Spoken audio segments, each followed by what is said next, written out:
اس تصویر میں ایسا نہیں ہے کہ پیچھے دھکا لگانے والا شخص ہاتھی کو ٹرک میں دھکیل سکتا تھا، لیکن اس شخص کا پیٹھ پر ہاتھ رکھنے سے ہاتھی کو یقین ہو گیا کہ کوئی ہے جو سہارا دینے والا ہے، اور وہ اپنے آپ کو ٹرک کی طرف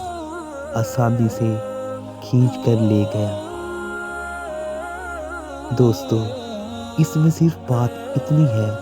کہ یہ ایک حوصلہ افزائی کا سادہ سا عمل تھا، اور ہمارے درمیان بہت سارے لوگ ایسے ہیں جو اس لیے ناکام ہو گئے